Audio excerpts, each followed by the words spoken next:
Hi, everyone. Welcome and thank you for joining us today for the 5th session of Season 4 of Sheltering Places.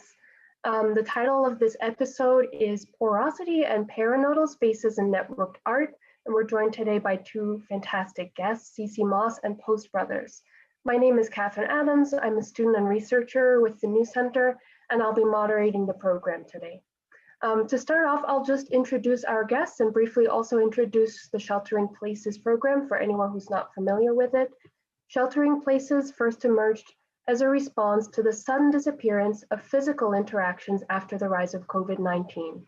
We decided to compensate for this loss of casual exchange of ideas by creating online spaces that allow for a variety of conversation topics. As an online institution that has experimented with many different forms of knowledge production and communication across the globe since 2014, the New Center can put this experience to use in the service of public good. As we confront the sense of urgency that pervades our world, Sheltering Places is meant to be a place for discussing and thinking together. So thanks again for joining us. Thank you, Ceci and Post Brothers, for coming today. To start off, I'll introduce Ceci. Ceci Moss is a curator, writer, and educator based in Los Angeles, California. She's the founder of GAS, a mobile, autonomous, experimental, and networked platform for contemporary art. Her first book, Expanded Internet Art, 21st Century Artistic Practice and the Informational Milieu, is released through the Bloomsbury series, International Texts and Critical Media Aesthetics. Her writing has appeared in Rhizome, Art in America, Art Asia Pacific, Art Forum, and New Media in Society, among other places, and in various art catalogs. Previously, she was assistant curator of visual arts at Yerba Buena Center for the Arts, the senior editor of the art and technology organization Rhizome, and special projects coordinator at the New Museum. She's currently a lecturer in curatorial practice at California College of the Arts, and she has held teaching positions at University of Southern California, Scripps College, the San Francisco Art Institute, and New York University. Now I'll introduce our other guest, Post Brothers. Post Brothers is a critical enterprise that includes Matthew Post, an enthusiast, word processor, and curator, often engaged in artist-centered projects and collaborations, or occupying the secondary information surrounding cultural production. From 2016 through 2019, Post Brothers was the curator at Kunstverein München in Munich, Germany, and he has curated exhibitions and presented projects in Poland, Mexico, Canada, the United States, Portugal, Denmark, Greece, Estonia, Germany, Austria, Lithuania, Italy, Sweden, Finland, Belgium, Latvia, the Netherlands, and China. His essays and articles have been published in numerous art and culture magazines, as well as in a litany of artist publications and exhibition catalogs. He also often participates in exhibitions with text-based, performative, discursive, or collaborative contributions, and regularly lectures across Europe. Okay, so now we'll get into our program. To start us off, I'll just read the brief curatorial text and give a few preliminary remarks, and then we can jump into the discussion. In the informational milieu that situates 21st century art, works that build off the internet and its networks are often indistinguishable from media themselves. Taking as our starting point the impact of the internet and technological networks on artistic practice, this discussion will explore the porosities between objects and their environments, between networks' technical hardware and the concepts of information they embody, and between artistic formats and their historical conditions of emergence. Looking at this porosity between artistic production and networked technologies will illuminate inflection points at which artistic production acquires a forensic character as a material probe for research and speculative inquiry. Throughout the discussion, we will look to what can be called paranodal spaces that are points of disconnection between nodes in a network. Discussing both the curatorial practices and the research of the speakers, we will pursue this paranodal spatiality as a figure for fugitive and productively parasitic channels of intervention into broader critical, institutional, and theoretical enclosures. So thank you again both for joining us. To kick us off, I just want to give a quick gloss of these terms in the title of the program. And they're both quite figurative, and that's very intentional. And they're trying to capture a kind of pattern of movement that I think is common to both your practices. So the idea of porosity is kind of meant to open up a discussion of transfers of knowledge and information, channels of exchange, and relationality. And it's an intentionally liminal term which looks at these sites of crossing, and which I think will connect to topics that you work on, such as CC informational milieu or parasitism in the context of Matthew Serre. And then the paranodal space is a concept that I've kind of offered as a possible counterpoint within the discussion. Oftentimes when we discuss digital art, we talk predominantly about networks, but there's also been a slightly more critical view of networks, and sometimes post-internet art has been criticized as being complicit with certain forms of data capture or even surveillance capitalism. So paranodal space is one figure through which we might approach the idea of a negative or disconnected region that exists adjacent to or in the same zone as the network, but doesn't connect to it as technology. And that's a term that has been used to both political and aesthetic ends by the artist Zach Blass, for instance, in his project Contra Internet. Okay, so to kick things off, I want to ask you, Ceci, about some of your research in expanded internet art, which revolves around this idea of an informational milieu. Could you start out by just kind of introducing us to that idea, maybe talking a little bit about the genealogy of the term and why you chose that to frame your research on internet art? Sure, I can talk about, well, before I walk you through the concept of an informational milieu, I can maybe mention why this idea was so compelling in the first place for my work. So I first encountered Tiziana Terranova's Network Culture, Politics for the Information Age, and in which she, explores this idea of an informational milieu. As a PhD student in comparative literature at NYU. And actually, I was in Alex Galloway's graduate seminar, Politics of Code, which changed my life. And there are a lot of really wonderful people who are in that seminar as well, and a few book projects that were produced from it. So I think it was a real major moment for me in my graduate student experience. So, I was a comp lit person taking most of my classes in media, culture, and communications. And I actually used to joke that my third language is media studies, because in my comp lit program, you would study 2 languages and you could do a third language or a subject area. And my third language was, or subject area was media, culture, and communications. But anyway, Terranova's book was the first thing in grad school that it connected to so many ideas I had about how the paradigm was shifting under network culture, especially as it relates to representation. So it really had a big effect on me during this early moment. But now I'll just sort of walk through what Terranova means by an informational milieu. And this is, again, something she talks about in network culture. So she develops it through a reading of French philosopher Gilbert Simondon's concept of a milieu. And Simondon, was working during the advent of cybernetics in France in the 1940s and 1950s. And he was describing how things emerge in relation to their environment as a type of becoming.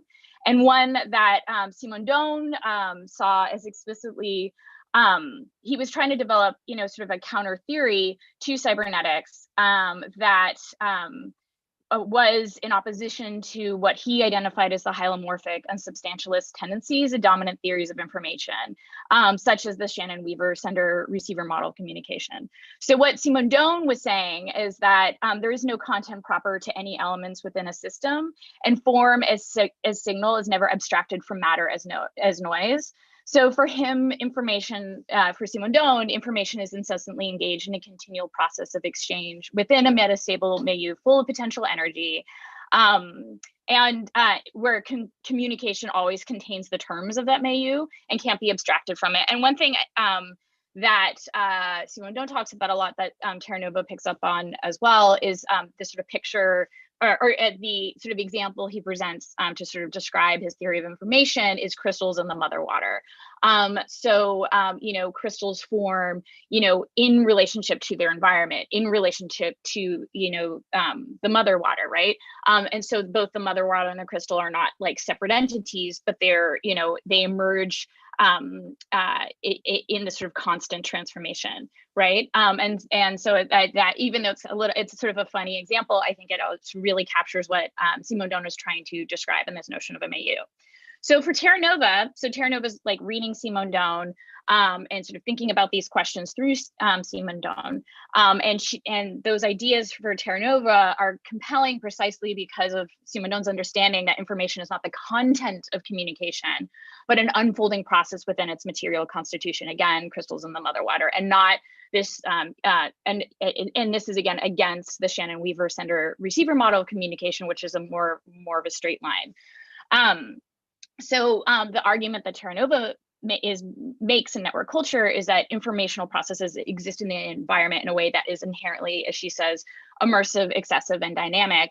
And that points towards an interpretation of information that's not just mere signal and noise. For me, you know, I guess I started grad school in 2008. I was living in New York. I was working at Rhizome. A lot of the Expanded Internet book was my PhD dissertation, then that became a book.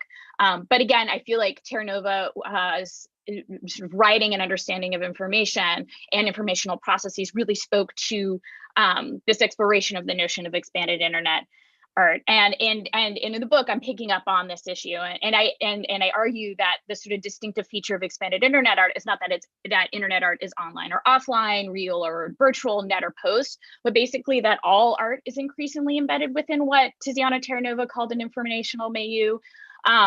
So, you know, I'm obviously in the book looking at the sort of specific sort of lineage of art practice, but really I'm thinking about how all contemporary art practices are changing under this paradigm of the informational milieu. Great, thank you. That's extremely informative, and I think a great way to start our discussion. And I think your remark too about how this is now kind of more of a condition is important as we move into our later questions. I want to turn now to Matthew to speak a little bit about his work and some of the ideas that have formed his curatorial projects and his own other presentations. I know that, Matthew, that a lot of your work draws on Michel Serres, his writing on parasitism. And in that book, Serres' book, The Parasite, is in a certain way a kind of critique of media itself. And he looks a lot at the ways in which the transfer of information is disrupted, and really looks at this figure of the parasite. And I'm wondering if you can talk a little bit about how Serres' ideas of parasitism have influenced your work, and if you would like, also how you think that this approach to objects would differ from, say, a milieu style way of thinking about artistic production or relations between objects and their environment. So yeah, I mean, this is really connected, because I would say that Serres is also kind of borrowing and heavily influenced from Simondon, even though he doesn't directly talk about him, but he's also kind of thinking around kind of information theory.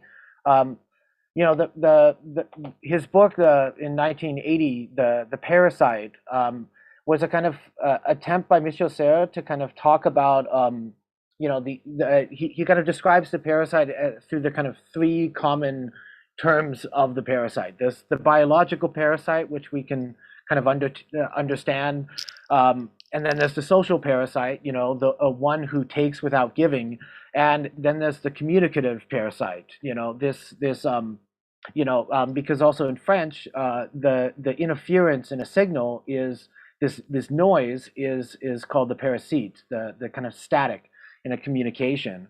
And similar to Terra Nova's critique and Simondon's critique of kind of Shannon's kind of unidirectional model of the sender and the receiver, Sarah talks about the fact that there's that much of the attempts at any sort of communication is actually are attempts to try to exclude this kind of noise, this interference, this kind of parasite that is kind of constantly infringing on any sort of signal.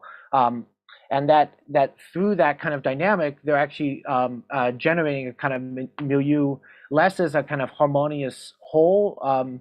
As That's maybe how I would describe the difference between Simone Dunn and Sarah in this case. That it's actually the processes of these disturbances are what is kind of constituting the environment that's surrounding it. You know, the simplest example of Michio Serra talking about this communicative parasite is when he talks about like when you're having a dinner party and there's a phone call, and all of a sudden that is this noise that's infringing on the communication and the signal that's happening at the dinner table. But then when you pick up the phone, all of a sudden the dinner party is now the noise, and the signal is now constituted through the telephone call. And so there's this constant kind of interplay that this kind of interruption is having in these kind of informational dynamics. You know, I would say that also, like, one thing that Sarah kind of expands upon a lot of this information theory is to really look at kind of shocks and you know, he thinks of the parasite as this kind of thermal exciter that's introducing a kind of irritation in every system, and that it's actually through these kind of irritations that the system evolves and that the system becomes self-aware of itself. You know, I began looking at the parasite in the context of art practice in a text that I did with Chris Fitzpatrick in 2010, I think, 2011, called A Productive Irritant, Parasitical Inhabitations in Contemporary Art. And there we are looking at how, at the time of looking at how like certain artists have operated as parasites by intruding into spaces where they're not welcome, and how certain artists will parody and invert and hack certain systems and roles and formats and contexts, you know, that they're feeding off of the context. And by doing that, they're also displacing the context, changing their environment by kind of, by maybe even over-identifying with that environment. And through this, we also try to identify the fact that through this contamination, it's not just that the parasite is some sort of nefarious actant that comes in and disturbs the system, but actually that they are also switching these kind of chains of relations, these kind of abusive chains of dependencies, and are actually showing the host in to use the biological term, showing that the host itself is a parasite. Is also dependent on these kind of systems of exchange and complicities and power dynamics and what he identifies as abuse value that kind of happens even before use value or exchange value. So there's always this kind of dynamic, and I keep returning back to the parasite, and especially in the last years, because I also find that I mean I'll be doing a seminar for the new center around the parasite as well later this year, and you know, I keep returning to it because I find that it's also a really helpful way to kind of begin to look at all the kind of system, all the kind of like logics of hospitality and power and complicity and relationship that happens within a kind of art context or really any sort of system, and how by being aware of the parasite and how those dynamics can kind of disturb the systems, it also allows us to better understand how these systems are operating and how and our own kind of complicities and dependencies within them. So it's very much about also again looking at these kind of peripheral characters around information and these kind of disturbances as a way of constituting the kind of environment. And it's a way the parasite becomes a kind of measuring device to be able to kind of understand a context in any case, and through the kind of using the logics of a system, you kind of understand how the system works, but also how easily it can be broken and how things can be kind of intervened within these contexts, in the same way that like a hacker identifies exploits to be able to intrude into these spaces. But by identifying these things, it also allows the system to self-adjust and to get better around it. So it's also often the parasite is misunderstood just as a form of resistance, but it's also like it's also the system itself is parasitical, and so the parasite is kind of it's kind of outside of morality in this case, in the Sarah case. Yeah, and it is not as simple of like basic kind of understandings of power and relation. Yeah. Yeah, that's great. Thank you. And I appreciate too that you clarify for us this kind of peripheral character of the parasite. And I think it connects a little bit to this idea of the paranodal space that was introduced too, Mhm. in a different way, of course, than in the context of the network, but still very intriguing. And I also appreciate what you mentioned about the measuring device, a parasite operating kind of as a measure. And I will come back to that a little bit later with a later question. So I want to turn now to Ceci again and ask about something more relating to historical specificity.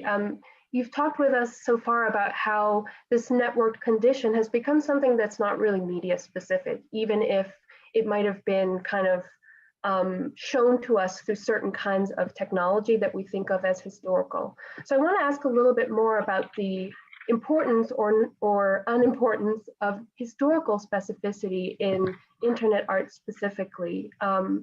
I've found, and I'm sure people who read in this area have found, that new media art is sometimes treated as this very contingent way of making art, something that is very based in new technologies. And it's sometimes almost treated as a kind of epiphenomenon, I think.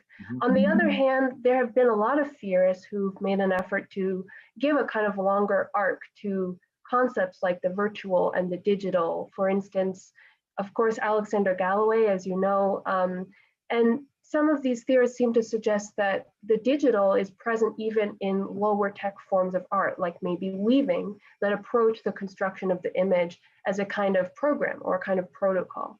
So I wonder if you could say a little bit more about what you think is the importance of looking at the historical specificity of the, let's say, technology, or for lack of a better word, media of expanded internet art, and what is the role of these kind of more abstract or philosophical approaches to the digital? That's a great question. So as someone who works between a few disciplines, and art history obviously would be one of them, I would consider the why or what of this ask for historical specificity, because it's, as you brilliantly sort of touch on in your question, when you're working with art and technology, right, you're speaking to these various understandings of medium, one coming out of this larger art historical kind of arc, and one coming out of this communication studies arc. And often there's a lot of sort of muddy confusion that happens.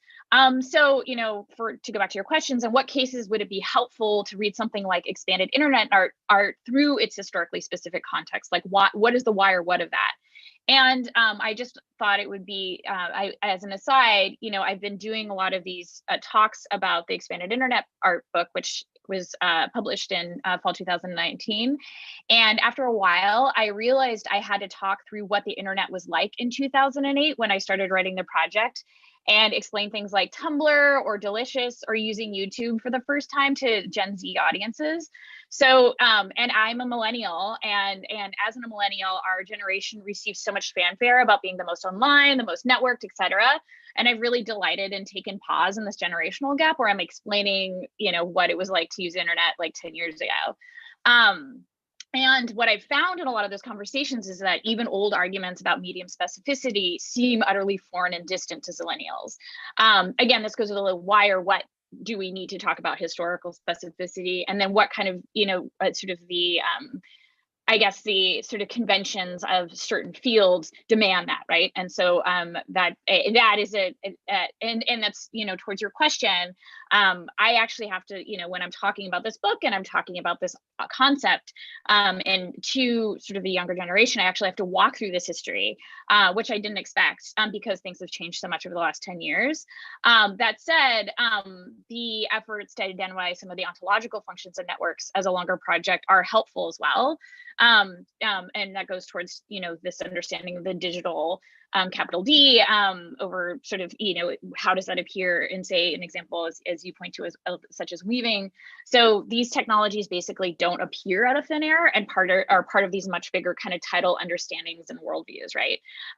So I think that when we talk about historical specificity, we just need to think about, like, what is this serving, and then it, in that question of what is this serving, think about, again, these, like, problematic, I would say, sort of conventions that are infused within different fields. And again, as someone who's, in between a lot of different places, it's more prominent, I think, when I discuss these things. Yeah, great, thank you. Yeah, and I guess the next question sort of relates to that in a way, because it's looking also at how the internet has affected the way institutions function. And I want to ask Matthew now to speak a little bit about some of his work doing what he calls, quote, occupying the secondary information surrounding cultural production. One way that I've seen people think about the institutional changes that have been affected on art institutions because of the internet is people talk about this preoccupation with the kind of metadata of art. And this is a criticism that is advanced by Boris Groys, although not necessarily a criticism, but a, let's say, diagnosis. And he points to the ways in which there's a preoccupation with, let's say, documentation of art events and this turn away from the object. So in light of that, I'm wondering, Matthew, if you can say a little bit about what your view is on this, and then also more generally, if you can tell us a bit about how that aspect of your work that has to do more with this, let's say, metadata. Yeah, that's a really good question.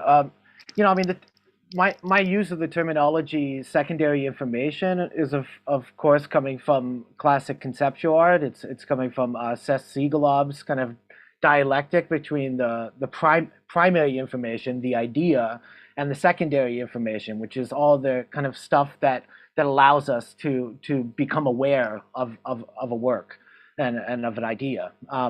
So I mean, in many ways, I would agree with this statement with metadata, and while I think that Groys is kind of condemning it, I see it as a positive thing. And when you mention the metadata, the first person that I thought about in relationship to this is an artist and poet named Tan Lin, who lives in New York, who kind of practices a theory of what he calls ambient stylistics, and for him, it's in a lot of his writing, he's interested in this kind of relationship between expressive writing and what is called informational writing.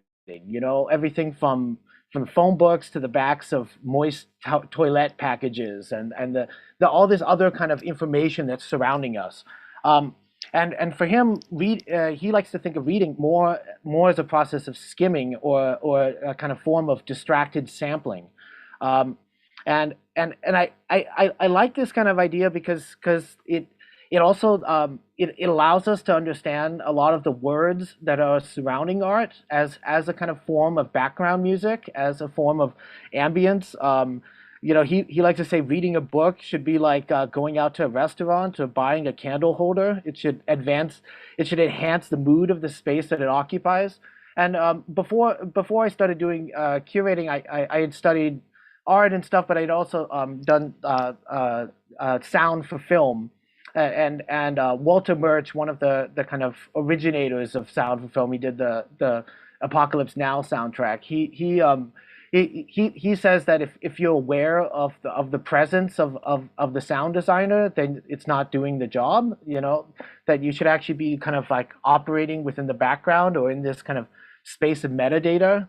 as you're referring to it. So, and I think there's something really nice about kind of also taking the kind of words that we have surrounding art and all this other kind of metadata down a notch, saying that it's like fallen from some grand critical levels, and that it's just become copy. And I mean, it's interesting to me that I like to think of kind of word processing in the context of art as a form of music, as kind of this elevator music that's meant to kind of induce certain moods in support of other information, that it's not the kind of primary information in this sense. And one of the reasons why I refer to a lot of my practices as word processing is, of course, it's following this truism that most practices that we refer to as writing is actually more like editorial skills. It's replicating, organizing, paraphrasing, reformatting, copy pasting, mirroring, archiving, bootlegging, patch writing, transferring. So, by thinking about word processing, it also kind of begins to also acknowledge the kind of labor and the kind of the role of this labor within a network. Like when IBM first kind of proposed the term word processing, they were referring to people. They were referring largely to women as word processors. And the way that they defined it was the combination of people, procedures, and equipment which transforms ideas into communication.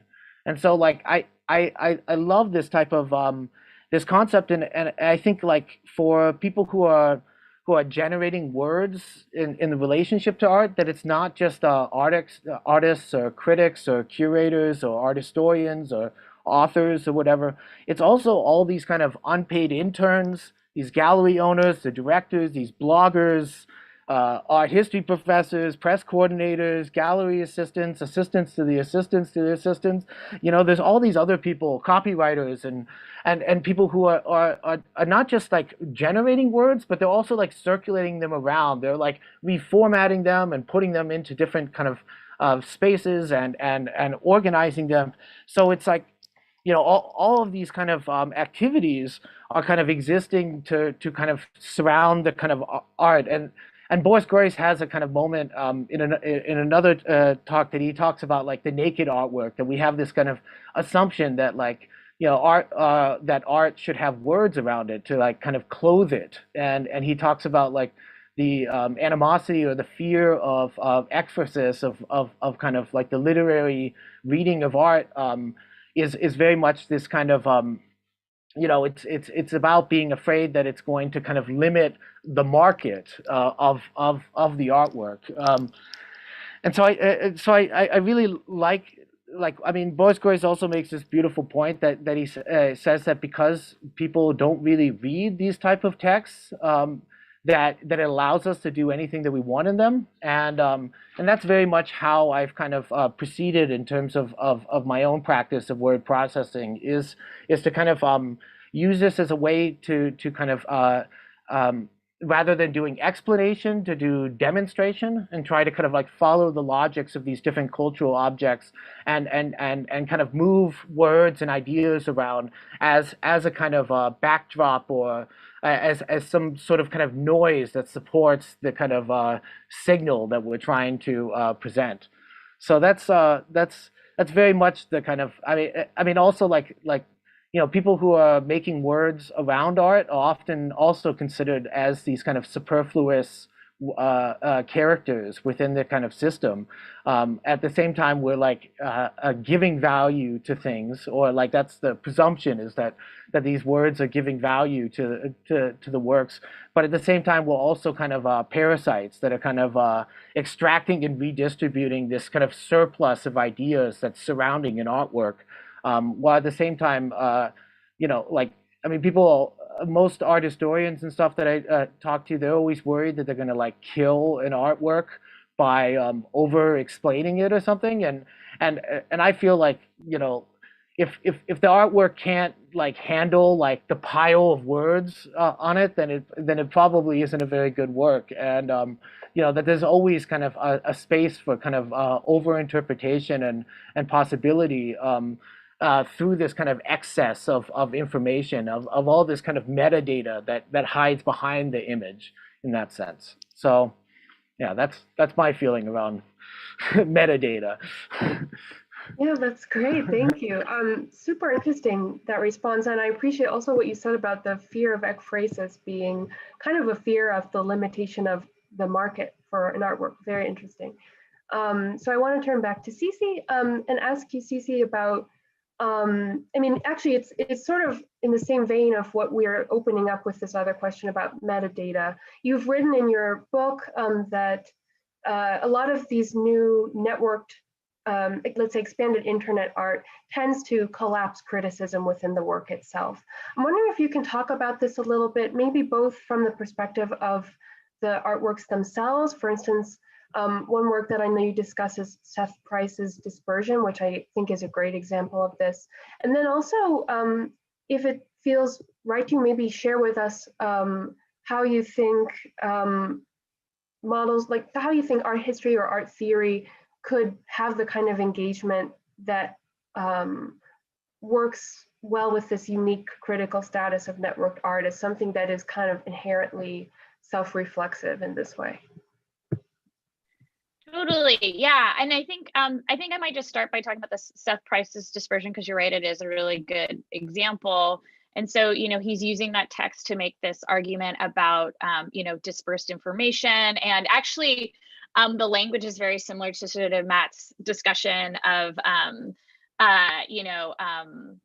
word processing in a way, but thinking about how do you make an artwork that is designed to be bootlegged. And so he has this wonderful essay that he's updated over and over and over again. He releases it as a PDF. There are multiple versions of this PDF circulating all over, and it's been produced as a zine, not by Seth himself, but by fans of the essay. But in that example, you see someone sort of making an argument about how information circulates, and then creating an artwork that is basically exemplifying how information circulates. So there's like this sort of two-level way of how dispersion actually operates in the world.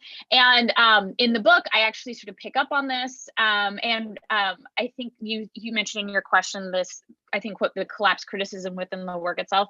That actually was, with that section, I was reflecting on Michael Connor's great piece, What's Post-Internet Got to Do with Net Art, which he wrote for Rhizome.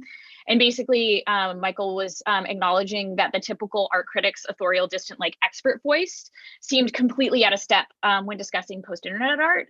And he was reflecting in that piece on what voice was needed. This parallels sort of what we like the previous question, of course, and then also the example of Seth Price Dispersion. So in response to Michael's essay, what's post-internet got to do with net art? In the book, I asked the question, how do we infuse interpretation and criticism within the immersive, excessive, dynamic qualities of an informational milieu? And how do we create a language for the space? And I distinctively remember while I was, writing this down, one concrete example that comes to mind is the series of artist interviews that artist Nicholas O'Brien wrote for the Chicago art blog Bad at Sports many years ago. So what Nicholas did was he would interview the artist within their medium or within their artwork and document it. So for instance, Nicholas interviewed game designer Jason Rohr within his game Sleep is Death and capture the two playing the game together while discussing its concept, build, and intention. That's just an example that I thought was clever and novel in terms of how, as a critic, how do you respond to an artwork? How do you create a critical response to an artwork, especially in that sort of medium? And I still think it's quite interesting and something I'm still sort of thinking through. Yeah, great, thank you. It's really interesting. I didn't know about that that particular series, so thank you for sharing that with us. Matthew, I want to jump ahead a bit to ask you about a specific exhibition that you worked on in, I believe, 2019, called Mercury at Tallinn Art Hall. And I wanted to bring it up as a way to follow up on the remark that you made earlier about the parasite being kind of a measuring, a measure basically for certain things. And the reason I think that we should talk about this exhibition is because you've noted how that project looks at the photographic basically as a kind of index, and you say that it captures how the photographic has become the terms in which information is mediated and organized. So I'm wondering if you can just talk a little bit about how you were addressing photography in that exhibition, your current view of it more generally, and maybe also how you would compare photography as that kind of paradigm of information with, let's say, the image, which seems to be more connected to this idea of a flow or an energy transfer that we've been talking about. Yeah, I mean, yeah, that's a really good question. I mean, I would say that like this kind of thesis around the photographic is not so far from Ceci's thesis of the expanded internet art, that you know that these kind of terms are no longer bound by like a specific entity or a specific set of technologies or relationships, but that it's then expanded out into kind of everything and becomes even more than an epistemology, like a kind of form of ontology, or a form of not just a way of knowing, but a way of like operating and apprehending the world. I mean, Mercury came about when the Tallinn Photo Month Biennial invited me to propose a show, and during this conversation, they kept mentioning that this name, Tallinn Photo Month, that it didn't have to involve photography, like it doesn't have to be about photography, and I thought that was just really funny, and I thought, oh well, I'll kind of fuck with them by giving them something that's about photography, or it's concerning not photography but the photographic. And that kind of term had come out. I mean, at the same time, I had just finished curating an exhibition by the Danish artist Simone de Boy-Muller, and we had done this show called The Middle Ages, which is something else entirely. But during that time, we had been talking a lot about how he had been doing these, not just these works, but he had also been doing a number of these like educational workshops with students that were kind of trying to get to the kind of materiality of photography, of the photographic, and so I used this kind of proposal as a reason to kind of force him and I to write this text together, and then to use the text as a way to do an exhibition, and I don't know. I could actually, if it's okay, I would show some images just because I have them here and I think they're funny. Yeah. So I mean, so the basic premise is quite simple, right? Photography is as this like historically bound material process is dead, or is rather moribund. Instead, we now have the photographic. It has moved from being a kind of noun to being an adjective, and it is now something that could be then attributed to all types of phenomena that it's outside of its kind of particularity. I mean, at one point we marked the kind of endpoints of I mean, this is why we called it Mercury, is that we marked the kind of endpoints of photography as such, as you know, the Mercury fumes of the daguerreotype, to Terminator 2, to the kind of Quicksilver of T-1000 in Terminator 2. And so we use that kind of bracket, and then we tried to talk about everything else, everything that's outside of that, through the kind of photographic lens, if you will. You know, I mean, the simplest kind of example of this would be the fact that you know, that our phones and our digital cameras have this sound, this anachronistic sound of the click, and that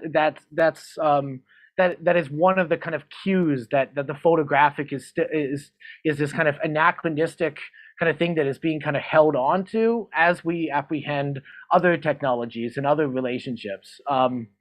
You know, it's kind of a reverse of this kind of skeuomorphism of digital design somehow.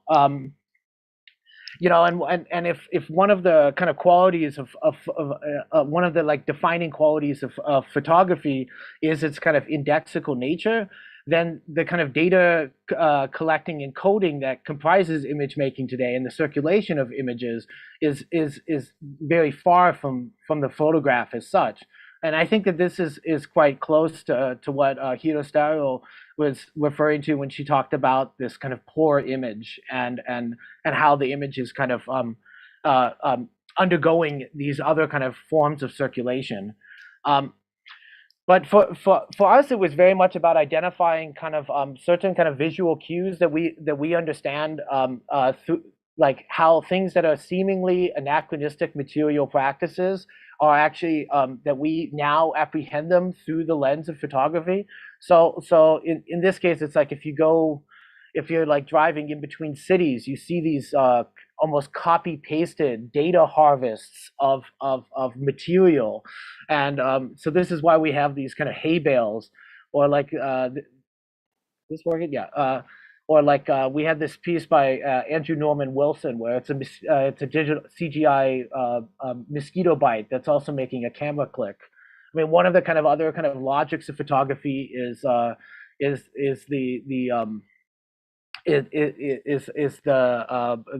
blow up is shifts in scale that allow, and like one of those markers that you use as a measuring device when you're like selling or attesting to the reality of an object on if you're selling it online is by putting like a coin or a cigarette lighter next to it.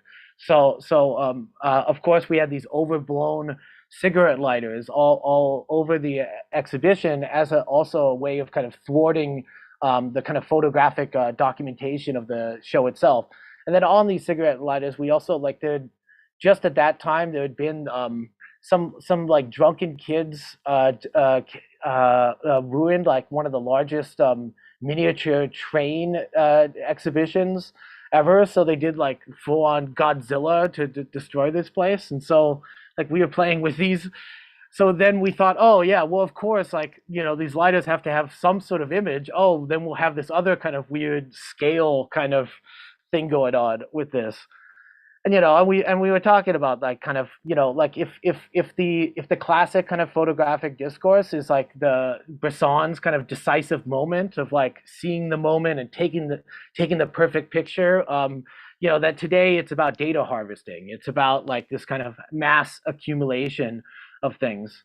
Also like one of the pieces that we showed was this compensation image in Harvard. Mark Rothko had produced this massive triptych of paintings that was actually presented in like a mess hall next to the windows. And so like within even 10 years, it had already completely degraded. And over time, it actually lost all its chroma. It kind of went grayscale. And in order to kind of premiere this, these very smart kind of conservationists figured out that they could actually project a kind of compensation image between that was compensating for the difference between like what it is now and its kind of idealized state. And much of that took them trying to actually figure out what this painting actually looked like. So here we just showed the compensation image instead to kind of show of this difference between, and particularly because it's Rothko, it's all about this kind of materiality, but even that materiality is then mediated through this kind of technological photographic process. So lots of these type of jokes. I mean, we talked about like the changing of the origin of the world, and like also the projection of baby photographs, of like birthing photographs, which is also a different thing. It's a piece by Heiji Shin.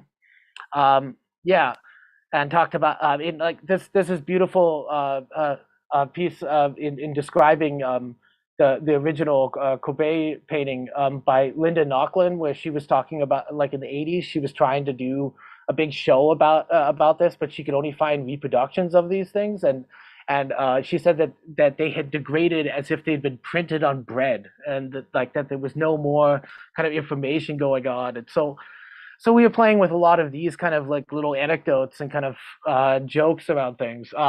We looked at also like how the display window, the mannequin is also like a trope in art, but it's also it's a kind of, it's producing an image through a body, but that body is mediated, and all of these type of kind of markers of authenticity and other things. We also, yeah, I mean, we looked at how, like, this is one of the only photographs, this and the Heiji Shin thing, the only actual photographs in the show. It's by Jochen Lempert, and it's kind of visualizing like how the fly sees the world, and so it's also a matter of understanding the kind of temporality and experience of the world through the kind of degraded grain of the photographic apparatus. One of my favorite kind of juxtapositions that we had. Oh yeah, this. I mean, also part of the point of this show was misusing a lot of artworks. Like we didn't actually involve a lot of artworks that were speaking about photography as such. So we took like this piece by Alexandra Burkin and used it as a way to talk about skin, like the 3D skins that you can get for your game characters, and talking about like these different kind of forms of viewing of flatness and depth. And of course, we showed the sexiest music video ever, the D'Angelo's Untitled, How Does It Feel, as also like a kind of snapshot, because it was also like this point where he built his body to become the perfect kind of idealized specimen for the camera. And in this thing, it's also kind of doing the kind of Ken Burns effect through the kind of living body of like surveying different parts and stuff around the singer. And yeah, we also found out that, like, I mean, there was some other appeals to the kind of Estonian context. So like Estonia as a kind of barrier between the East and West. It was also a place where like Hasselblad camera pieces of Swedish Hasselblad cameras were being kind of smuggled in and out, and like one of the kind of main characters of there was given a crystal empty Hasselblad. So all of a sudden, like now the camera has and photography as such has become transparent in this sense. It's no longer like the black box that you understand what's going in and you understand what's coming out, but it has this kind of mystery inside. Now it's like totally transparent, but in that process, it's also kind of lost some level. We had a lot of these kind of references to history. One of my favorite kind of pieces was actually the first attempt to take a daguerreotype of the Northern Lights was by this guy Sophus Tromholt, and he was commissioned when given like a bunch of money to go up to the Arctic Circle and take images of the Northern Lights, and it didn't work. So in the end, he actually drew the Northern Lights and then photographed it, and that is now considered one of the first photographs of the Northern Lights, even though it had been hand drawn by him. And of course these images also have these kind of these markers of authenticity, of photographic authenticity that's in there. And another like side note is that because of the fact that he couldn't take pictures of the Northern Lights, he ended up using all his camera equipment to then become kind of one of the first thoughtful in allyship kind of photographs, documentations of Sami culture in the Arctic Circle. So it was also like the fact that this didn't work then allowed him to do something even more significant in some ways. Yeah, I mean, I have a few more things, but I could show that later. So yeah. So I mean, like it was very much a kind of exercise in how to kind of think about the kind of absurdity of kind of how photography has now kind of like it's no longer its own thing, but that it's kind of spilled out into everything, and that even the way that we encounter each other and bodies and objects in our world is now mediated through the kind of frame of photography, which of course the next version of this would be Ceci's expanded internet art thesis on there. So yeah. Yeah, that's fantastic. Thank you for showing us that. So we have a quick question from the audience that I'll ask Ceci before I ask you to go also more into questions about exhibition formats. Someone asked if you can repeat the information about the interviews of people within their media that you talked about earlier. Yeah, I think I forgot to do panelists and attendees. I responded to it, but it's Nicholas O'Brien. And it was a series that he did for Bad at Sports, which was a art blog in Chicago. And the artist, one of the examples I talked about was Jason Rohrer. But I can copy and paste the response that I put in the two panelists and then do it panelists and attendees with the link. So hopefully that'll be helpful to you all. Oh, great, thanks. So now I want to also ask you as well to speak a little bit about exhibition formats. I know that in your book you talk about the exhibition Les Matériaux that was organized by Lyotard, the philosopher. And I would like to hear your thoughts about that. And I also want to invite you to talk about your own practice too, because I know that that's a very distinctive project. Your curatorial practice GAS, which is a networked very experimental platform. And I'm wondering if you can tell us a bit about it and whether it connects for you to any of this research that you do. And then also, I think it would be great if you can tell us a little bit about the Lyotard exhibition as well, and the kind of distinctive features of that. I think that one character of that, which I found quite interesting, was this idea of anamnesis, which is used to describe kind of the format that the viewer is invited to inhabit as they look through the work in that exhibition. And it's an idea that is described as a working through that is never resolved and seems to connect to certain forms of, let's say, breaking presence, which is another idea that you introduce. So I'm curious if you can say more about that, whether that's something that you think is successfully done through the exhibition formats themselves, or if it's something that we should look more to the artists to do themselves.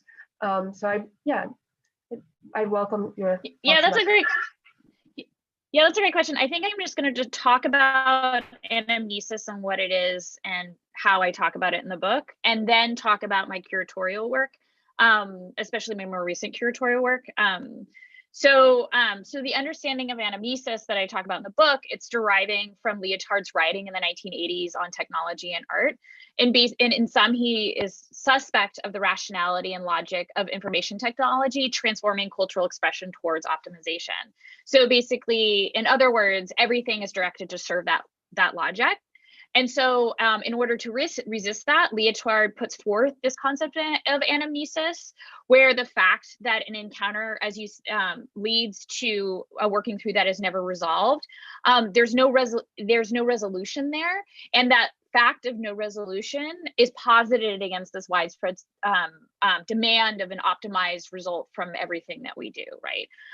So in the book, I say art can engender both anamnesis and the potential for accident, and as such, it is resistance.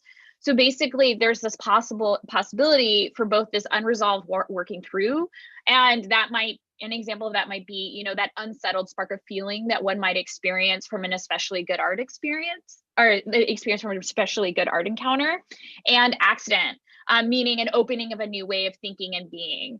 And I loved Matthew's discussion of humor in the Mercury show too, because that isn't, using humor in that way might be that accident, right? So those aspects of art to me are a form of resistance. And I think disruption, can take many forms and definitions. So that's sort of how I'm using anamnesis in that context. And I thought it was really helpful for me, in this book about, where I'm making this argument that there's this informational milieu. It's fundamentally shifted how we make art and how we experience art and how we write about art. And then what is there an outside to that? These are, and it's not something, this is a common kind of inquiry, right? In terms of my own curatorial work, obviously I think about these things all the time. So I moved to Los Angeles in, let's see, December 2016. And I started this alternative art space in a converted box truck.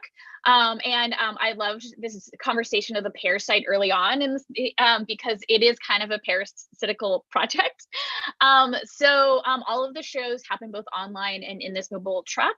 And I basically partner with artist run spaces in Los Angeles to be kind of in residence or to be a parasite, to use that language, and do these shows. So I'll park the truck there like every Saturday, but then I do pop-ups all over the city. And I also do a lot of shows that engage with public space in the city as well. And I think that how we experience shows, I wanted to create something that's basically designed for this current moment. So thinking about how do you design a platform for the exhibition of art that isn't this sort of white, the white cube, and how do you sort of think about, the informational milieu in practice. So in much of the work and ideas and things that I was kind of, wrestling with in the book, I'm kind of, as a curator, trying to answer those questions, I would say, through this very experimental space. Of course, and I talk about, when I sort of discuss gas in other contexts, the format is one that suits the city of Los Angeles. So Los Angeles is a huge city. There's lots of sprawl. Car culture is sort of the highway system defines so much of the landscape. And when I talk about this project to folks who live in different cities, for instance, I did a residency in Aarhus and I met with a curator there and they're like, do you think we should have a truck here? And I'm like, no, it's like freezing most of the year. Like, and your streets are really small. And I'm like, well, what other spaces, like the parasitical spaces, can you find? And it turned out there are like these empty bunkers that were outside of the city. And I'm like, gosh, that would be amazing to do art shows in those empty bunkers. So I think that sort of how do you think outside of these more traditional understandings of like how you produce an exhibition? And then so much of what GAS is about is like creating experiences for others. So one of a good example of like sort of an exhibition at GAS is a project I did called The Anatomy of Oil. And the intention of that was the show was looking at oil extraction in Los Angeles. So Los Angeles is the largest urban oil field in the United States. And there are all these like strange and cool and weird structures all over the city that are meant to hide that fact. And so what we did is it was a group show and we parked the truck at active oil extraction sites. And it was a group show in order to have a conversation about that. So for example, Nina Sarnelli did this video installation in the front driving cabin called The Sound of the Long Hole. And Nina lived 2 blocks away from this oil well. And the oil well was hidden by this it was a full block. And around the block was this cement wall. And the company decided as their kind of company thing that they would have these carefully sculpted geometric topiaries around the cement wall. And this wasn't the first site that they had in LA. So they kind of, you knew it was that company was sort of trying to hide what was going on the other side of the wall through these topiaries. So Nina, we did this guerrilla, like no permits, sort of performance and screening at the entrance to this this oil well, where she dressed like one of the topiaries. So she kind of embodied these things that are supposed to like the topiaries are there so that you don't pay attention to what's on the other side of the wall. So she became one of the topiaries, and then and it was such a cool. And we invited, like, we actually just like printed out invitations and knocked on all the doors and like maybe a 5-block radius. We're like, hey, we're doing this free show on Sunday. Come and hang out. We figured out how to like set up, seating in a way that we could take it down quickly in case, the police or someone we're called on us. So we set up the seating and a PA and a projector, and she projected her video about, and a lot of her project is like looking at how sort of corporations, sort of obscure what they do in plain sight, basically. And she was looking at sort of actually, like, she was able, through publicly accessible information, find out the depth of this whole well that was 2 blocks from her house. And the project is sort of like, how do I visualize that depth and make it, kind of immediate for everyone who's living around it, who doesn't even realize that it's there. So that was a big theme of the whole show. But it just meant that I was able to like travel around Los Angeles and do these kinds of like cool projects. And then the truck itself as a object is a product of our dependence on oil.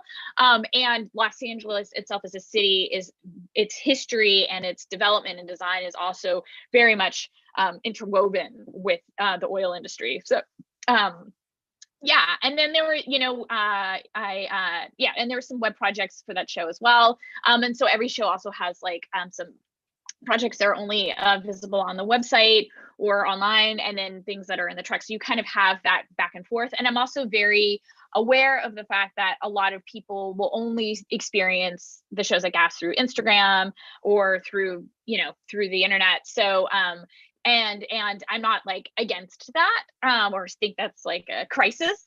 And so I embrace that. And really, I often talk about the project as like a platform. So, with all of the baggage that the concept of a platform has, that brings up a lot of really sort of interesting ways of thinking about like, how do you exhibit on a platform, and how do you design a platform, and how is a platform designed, et cetera, et cetera. Yeah, that's great. Thank you. And so, just as you say, it's such a great connection with Matthew's idea of parasitism. That sounds like a fantastic project, the anatomy of oil. Yeah. I want to ask a question that was given from someone viewing the program. This is from Matthew, asking, what does he think of the Willem Flusser idea of the camera as the model for the contemporary apparatus, including institutions, whole countries, and so on? And then this person's also asking about the idea of breaking the apparatus to find out its potentiality. So what's your response to that? Yeah, I completely agree with that, and particularly which is also another way of thinking about how institutions have changed through kind of digitalization. Because the kind of traditional way of thinking about this is also that that the institution also inverts the world outside of it. It has this aperture. It is a camera obscura in that sense, and so. But today it no longer is, and it's actually like a form of kind of like data processing. You just have like a sensitive kind of map that is just accumulating all kind of information and turning it into data and processing it through its own kind of coding. So I would absolutely agree with Willem Flusser on that. In that respect, and also like I think that's something that could even be further kind of looked at of like how what the camera has changed to in that case, like now our phones are also like an institution that we are carrying with us, and that is also like it is also like a form that we've not just been interpolated into the institution, but that now we hold the institution in our hands. Mr. Serra, one of his last books was amazing. It was his it was kind of a love letter to his grandchildren. It was called Thumbelina in English, which is amazing because he was saying like in the myth of Montmartre in Paris of Saint Denis, where the saint is decapitated and then picks up his own head and walks up the mountain. So he's saying that his grandchildren are holding their heads in their hands, their brains in their hands, and they're negotiating their world with their thumbs, and that it's also like the world miniaturized as a la Tom Thumb in Thumbelina. So yeah, I'd love to to look further into Willem Flusser's kind of idea of this and compare it to some of the later works of Michel Serres, you know. Yeah. Yeah, that sounds great. Great question.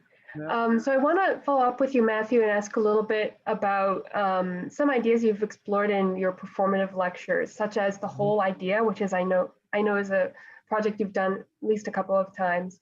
And I notice that just as with your interest in parasitism, you seem to be kind of drawn to these negative spaces. So I'm wondering if you can talk a little bit about that specific project, and then also how this negative or withdrawn space is something that you might be working with in the way that you curate or your own projects.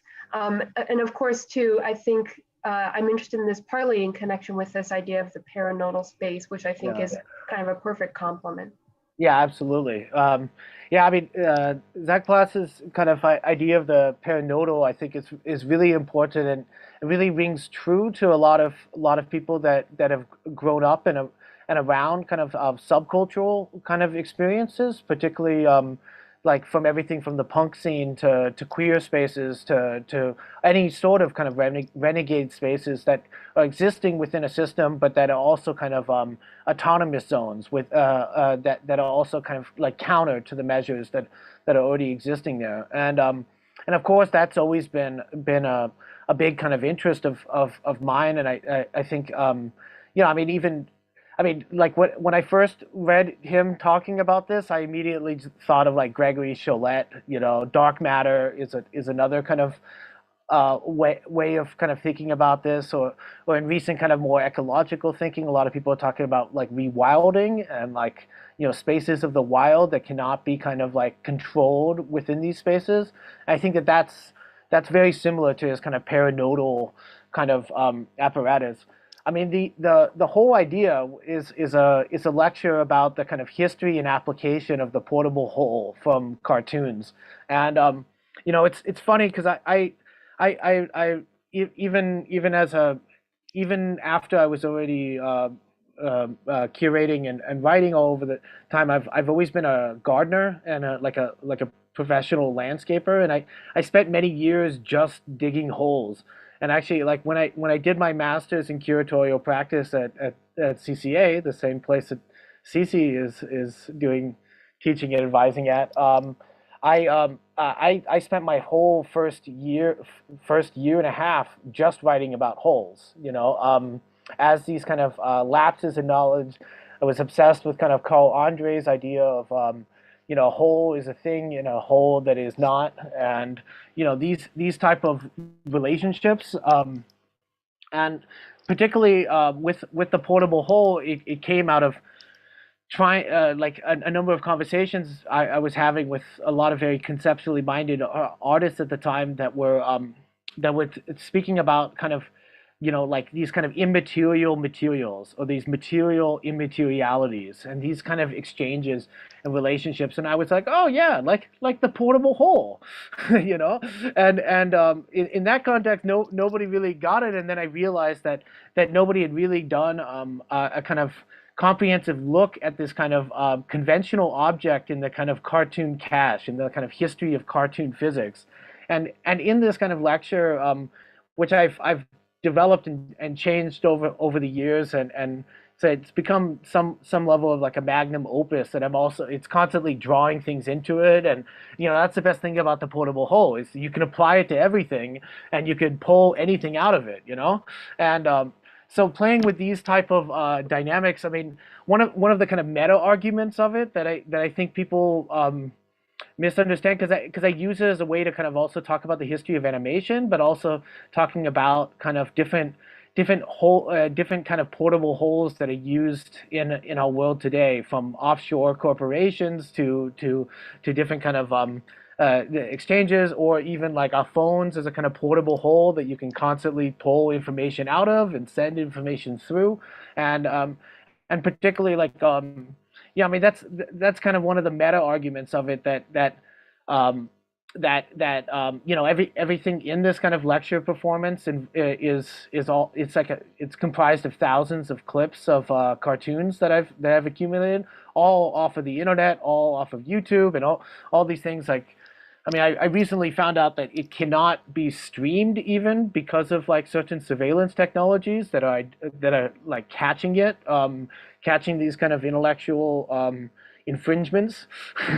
um, you know, but I've always kind of been kind of drawn to these type of kind of objects and these type of kind of thought experiments and these type of kind of things. I mean, I've now gone much further into animation, and I think that animation is another way to kind of talk about a lot of different things, and gives us kind of these narratives of power and relationships and figures in in environments that are constantly changing and bodies that are constantly changing. And I think that becomes really interesting. But like, I mean, even in terms of these kind of like negative kind of objects that could be kind of played with. You know, recently I wrote a text that I'm now expanding into something else that was based off of a kind of early, like a 1930s kind of science fiction story that was written by a kind of Polish, Ukrainian, Russian writer named Shigemin Krzyżanowski, and it's called Yellow Coal. And in this story, society realizes that is having like a massive energy crisis, and they have a competition for people to kind of propose different ways of generating energy. And this one guy finds a way to harness all of like this kind of limitless, endless resource, which is human suffering and spite and anger and trauma and you know, all the bad feelings that society produces. So then using that as a way to kind of look at like how you know, how we can like be using kind of our traumas and these kind of things as a way to talk about things, that how like kind of immaterial, seemingly immaterial experiences and entities like bad feelings can be then channeled into kind of material kind of fodder, or like a mass, energy mass that can be then kind of channeled and exploited in a certain way. So I'm always looking for these type of absurd kind of objects that then allow us to talk about a lot of things, but that are always kind of moving in between their kind of material, their groundedness in a kind of material world and their kind of immateriality, which is also very much what the parasite is doing. You know, they exchange words for food. You know, like the social parasite, the uninvited guest comes in and you know, they don't bring anything with them. They just you know, they just have to perform for the people there. And so there's lots of these type of kind of transubstantiations of material that are of interest to me, and particularly these kind of negative thinkings. I mean, that's what I think is so interesting about this paranodal is you know, like, I mean, like he says, I feel like everybody thought of like the network and the rhizome as some revolutionary kind of new way of kind of relating, but he's saying like now that it's been capitalized to such an extent, now we have to start looking at other forms of organization that are outside of that. And it's just I just love that type of mind shift that such a provocation allows. So yeah. Yeah, thank you. That's super interesting. I also want to ask you, Ceci, about your thoughts on that, on this paranodal space and the kind of criticism that it tries to respond to. Is this something that you feel like you notice in looking at art? I mean, I think it can strike us as quite abstract, a kind of concern. But on the other hand, there's been, you know, sometimes critics have written about post-internet art specifically as kind of complicit with certain kinds of, I don't know, like libertarian ethos, or even sort of surveillance capitalism in the way that it captures data. And of course, like Zach Blass has written. So I'm curious if this is something that strikes you when you are working with these kinds of artists or on these kinds of projects. Is it something that you have tried to respond to, or does it seem like a red herring to you? Yeah, I mean, Matthew, when you're talking about the black hole, I kept thinking about the black hole emoji, you know, and how it's used in texting, and like, again, it's almost this sort of silly but serious image of how one can escape and what one can bring in the world. And you know, I was also looking back to Zach Glass, and I just wanted to sort of bring to the floor this definition of the paranode that he talks about. So he says the paranode is the space that networks leave out, the negative space of networks, the noise between nodes and edges. So you know, it's again, it's sort of, and this is even in some ways recalls like Lyotard's argument of the anamnesis, like, how do we get out of this? Like, what is the da da da da da? Yeah, and that's just the, as a complet person, this is sort of like the philosophical problem in question, and so much of what I've read and discussed over the years. But I think in terms of, I think your question is really going towards like when I work with artists, or when I'm setting up shows, or like what kind of space am I going towards and what am I trying to build? And I loved Matthew's like reference to kind of like being involved with punk or subcultures. And as someone, I actually did a whole show about Riot Grrrl, which was a feminist punk movement in the 90s that had a huge influence on like how I see the world and how I think about organizing, whether it's in the art sector or the political sector, or both of those things obviously are very muddy in my my little my universe. But yeah, like I think that even with gas, like I started that space in the sort of the format that it is in, because I wanted to try to sort of figure out a way of like working with artists and creating shows and thinking about public space and thinking about the sort of larger creative ecosystem of Los Angeles, in a way that was sort of this temporary autonomous zone, that was, trying to perhaps even be in a sort of paranodal, a place, and it's that dream, I think, that as sort of it sort of helps move that project along, and it's something that I'm quite interested in. And and I, again, sort of reflecting on like what are the, when you start an art space, what are you moving towards, right?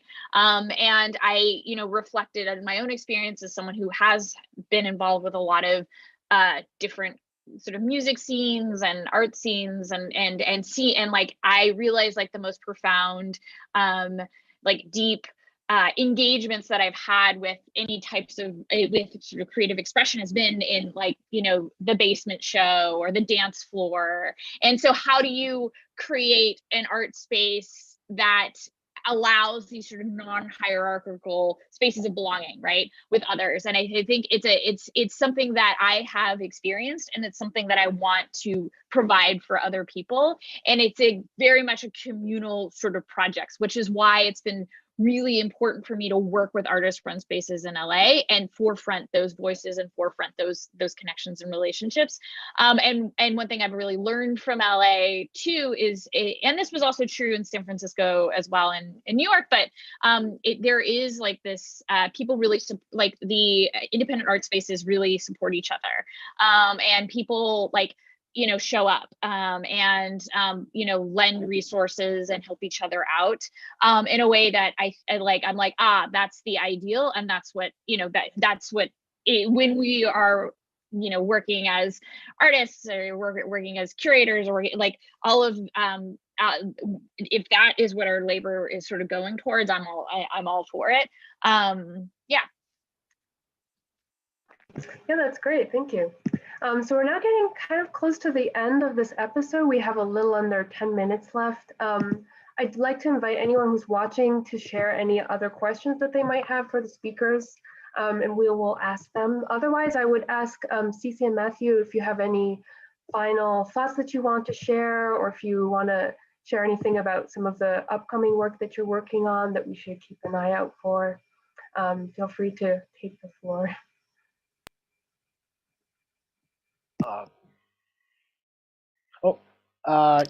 Yeah, I don't know. I mean, just following with these kind of subcultural kind of things, and also this logic of gas, of also like responding to the conditions, to the milieu and the environment in which you're situated, and particularly using the kind of logics of like the car is the most LA kind of premise in there. And I love also this idea that, I mean, you're cooking with gas, you know, like it has this like volatility, and you know, you could burn things down and you could support others. It has all these different kind of levels to it that I think is really fruitful and super exciting.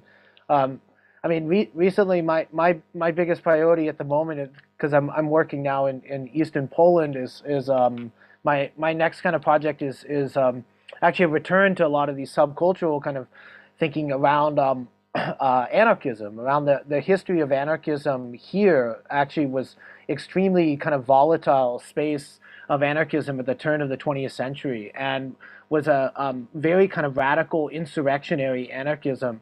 And within Poland, where there's this very uniquely fascist connection between the church, the state, and capital, you know, kind of exploring this other kind of level of heritage and trying to kind of engage and kind of renew a kind of discussion around the kind of local history as a way to talk about global history, and a way of kind of recentering this small city that I'm living near, Białystok, which is, I guess, the 11th largest city in Poland. So it's not a, but but at one point it was a very significant place, and you know, and trying to use the kind of logics of mutual aid that I think Ceci was also describing in terms of how alternative spaces are supporting each other in different ways, and using these kind of logics of crisis and as a way to kind of talk about the necessity of radical protest, and of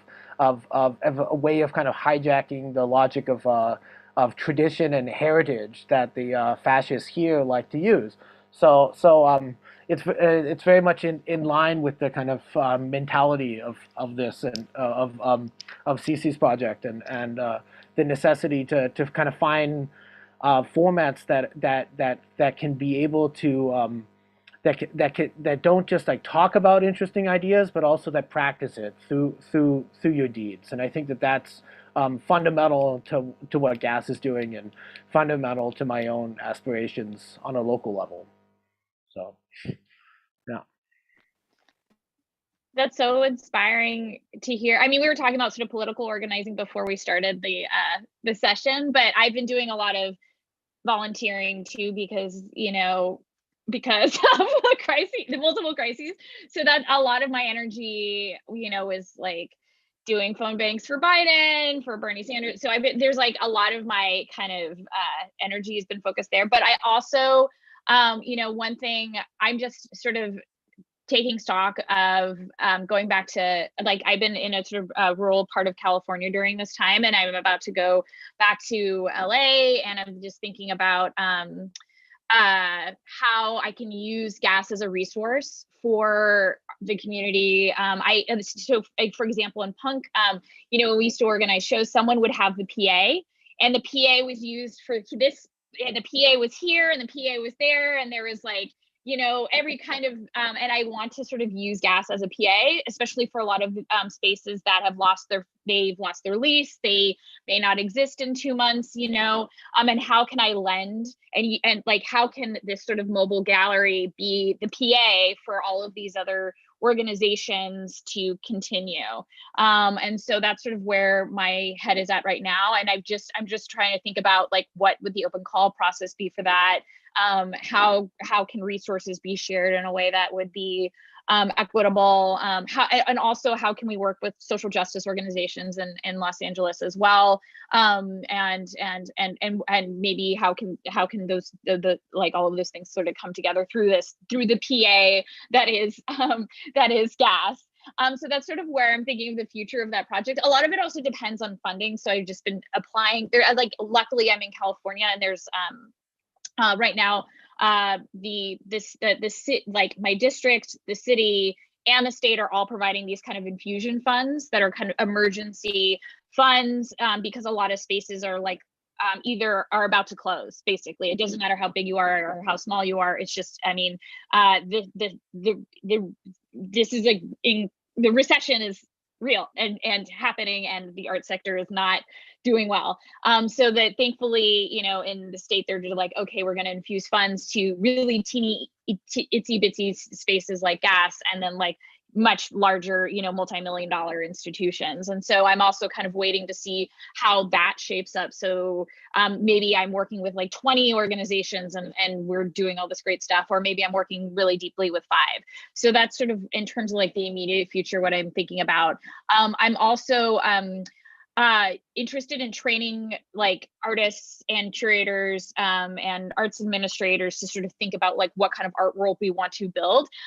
So I'm teaching this graduate seminar at NYU. It's the second year I've done it.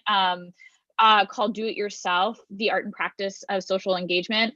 And really it's a, I joke it's if Andrea Fraser taught an MBA class. So it basically, we develop, so the students like learn how to write grants and business plan and all that stuff, but also like institutions are totally, you know, problematic. The tax structure in the United States is like a function of white supremacy and like class different, you know, so it's sort of like both, like holding both of those things at the same time. And then also basically for these students to be like, what is your dream? What do you want to build? And you can build that. And so here's a toolkit so you can graduate and like start the most like badass, awesome art space, you know, or like a documentary production company or whatever it is that is your dream. So like I'm all about developing, like planting seeds is, I'm all for it. And if I can plant seeds in my curatorial practice or my writing or in my teaching, I'm always sort of looking towards that. And I think that at this time, that's like where my heart is and what I want to continue doing. That sounds great. Thanks. Yeah. Oh, did you want to say something, Matthew? Oh, no. I just love it. Yeah. Yeah, that's great. I think that's a great note to end on. We're right about at our stopping point.